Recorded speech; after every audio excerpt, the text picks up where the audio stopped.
Castlevania Nocturne is officially out right now on Netflix. Over 300 years after the events of the original series, Nocturne follows Richter Belmont, a descendant of Trevor and Cyphers. It's more vampire hunting but set in a completely different environment, that being the French Revolution, and it follows a fresher, more younger cast. Let's review it, going over it 2 episodes at a time. But first, please remember to subscribe to the channel if you like the video, as it really does help us out. Now, let's start with our review of Castlevania Nocturne. Castlevania Nocturne has a really solid start. The first thing to bring up is the production. The original was amazing, but it somehow looks even better here. Every shot is genuinely so rich and beautiful, not just in this episode, but for literally every single second of this show. This incredible sequence with the vampires drinking and dining, and it just, oh my god, the details are so immaculate and impressive. I had really high expectations after the original series, and I'm just really happy to say that they did not let me down. Story-wise, it's simple but effective. I think it meandered a couple times, but I was just happy to be in this world again, so I was never really bothered. I liked everyone's designs, voices, and potential plots, so I didn't mind a little slowness here and there. I really do love the first scene with Richter's mother against Aurochs. It's a great tone setter with some really incredible action scenes. I really want to give a special shout out to Aurochs' actor. Everyone here does a phenomenal job, but he somehow stands above them all. I love this semi-gangster vibe he gives off, and it makes everything so cool and intimidating. Because you see,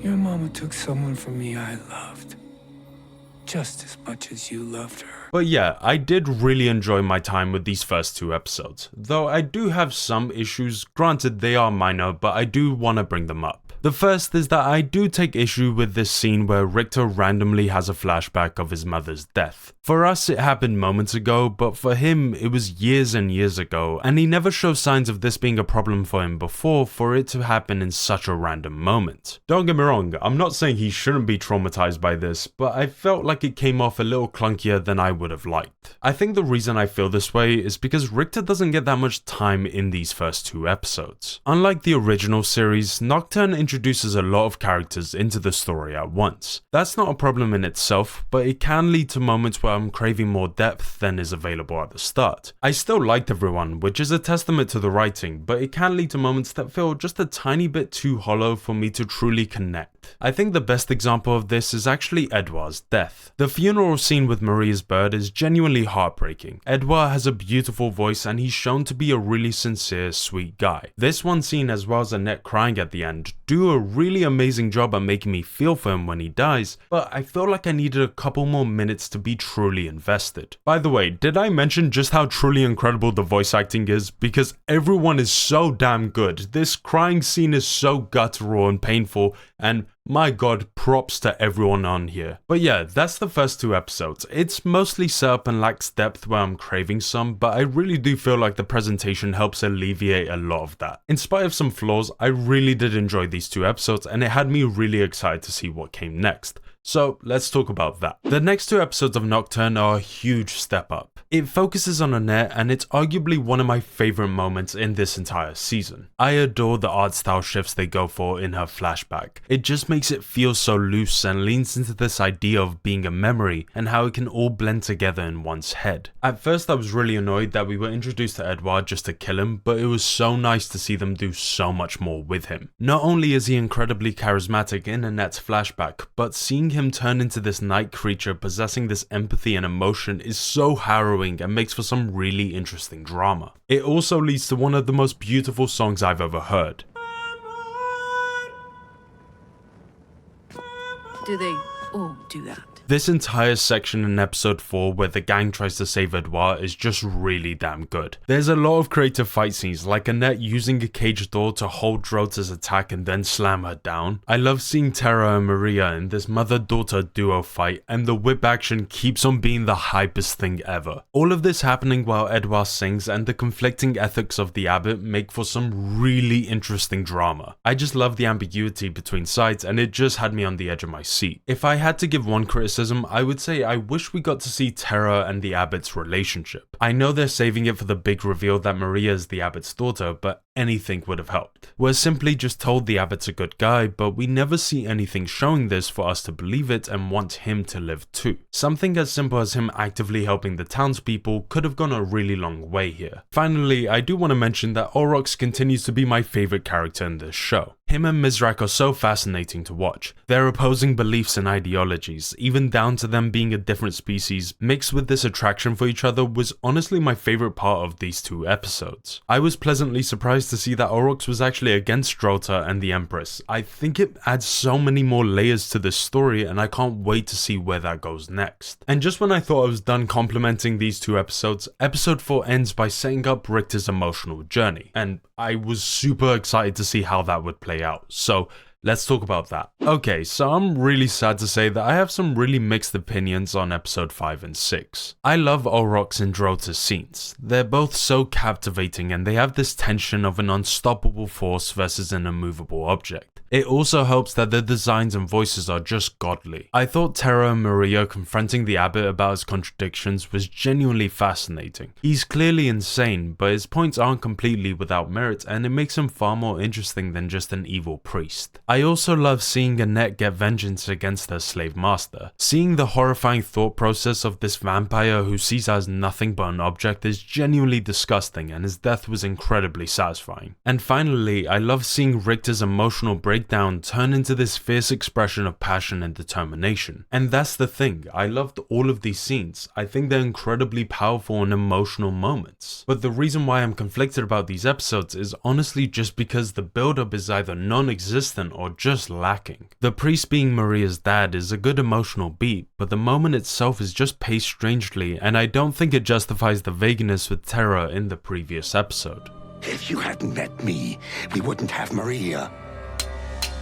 As for Annette, she just randomly stumbles upon both of her goals very conveniently. First, she comes across Drolta's carriage at the perfect time, and then randomly she finds the slave master in the exact same place. Whilst it is powerful, and I really do like the scenes itself, how we got there makes it feel more like an afterthought rather than an intentional choice. Richter has the same problem. Whilst I think his moment is great, I don't think it hits as hard as it should just purely from the lack of focus given to it before. I get what they were trying to do with his grandfather, but it really did come off as super awkward. I don't buy that these words were enough to have Richter overcome all of his trauma. The most important thing is to face the truth about yourself. And I don't understand why they introduced him for him to do nothing in this season, literally at all. He disappears after this episode, and I would genuinely argue that the scene would have been way more powerful if he had come to this conclusion by himself. It also hurts that before this, Richter isn't that much of a character or even a personality. I wouldn't say he's stale because I like them enough to want to see more, but he's not charismatic or interesting enough to excuse his lack of depth early on. Trevor was even simpler than Richter, but I never really minded that much because he was so much fun and basically the ultimate cool guy. Don't get me wrong, I still like Richter and I think there's a lot more interesting places they can go with him, but I would be lying if I said I wasn't disappointed with how they handled this arc. But yeah, that's episode 5 and 6. I know it's a much harsher review, but I do really want to make it clear that this isn't a series of terrible moments, but rather great moments that could have been so much better with more setup. This could be due to them only having 8 episodes, I really don't know, but it does feel like there's a missing step here that could have made this all work so much more. But that's that. Let's move on to the final 2 episodes of Castlevania Nocturne. I'm really happy to say that Castlevania Nocturne does end on a really high note. It's not perfect, I already spoke about the problems with build-up and all that stuff, but this episode does a really great job at establishing the fear and horror of the Empress and this eclipse. There's this great sense of foreboding that haunts nearly every scene in these episodes. Just the shot of the eclipse itself is genuinely terrifying. The best moment in this episode has to be Terra sacrificing herself for Maria. It's brutal and really sets up just how terrifying the Empress and her entire vampire army are. I felt really bad for everyone involved. Terra, Maria, even the abbot who's at fault for all of this happening. I